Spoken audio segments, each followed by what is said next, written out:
Britton, Lynn, Fox Sports Next. I'm here with the director of scouting of Fox Sports and Scout.com, Scott Kennedy. Now, this year is a huge class for quarterbacks. It's completely different than last year. A lot of talent. First thing I want to ask you is, why is that? Well, I think the past couple of years, people talk about the spread offenses and the adverse effects it's had on the throwing, not the athletic quarterback, but the passing quarterbacks. That's part of it. Another part of it is it's talent cyclical. Some years linebackers might be better, some years quarterbacks might be better. Past couple of years we've been down on quarterbacks, but I think maybe the major reason is Major League Baseball. I was watching the Major League draft for the 11 draft, and they were just raving about how many big arms there were coming out of the high school ranks. So if you look at the class of 10 and the class of 11, there are a lot of the quarterbacks. If you take 10 of those high school pitchers and make half of them quarterbacks, all of a sudden the quarterback class looks a lot better. But we've had a lack of true passers the past few years, but I think this class of 13 is going to make up for it. Okay, well, let's talk about that class specifically. Who are some of the top guys in each of our regions who are really standing out right now in this class? Well, in the South, I think one of the guys is Brice Ramsey. He's committed to the University of Georgia. He's a guy to watch, and interestingly enough, he hasn't played much yet. He plays at Camden County as one of those spread teams. They run an option, but you watch him in a camp setting, and he makes those kind of throws that just go, wow. He just jaw-dropping throws.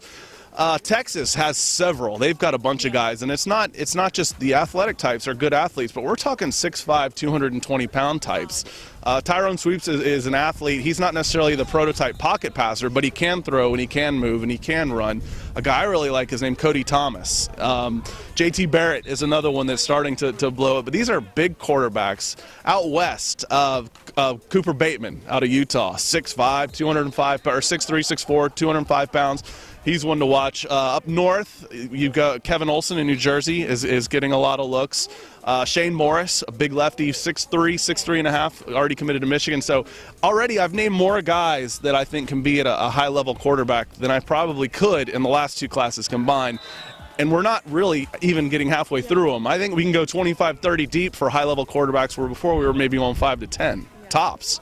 Well, who is the best out of all the guys you just mentioned, and who has really improved recently? Well, you know what? Out of the guys I just mentioned, because I forgot the one that I like the best, so that's a good comeback, was Max Browne.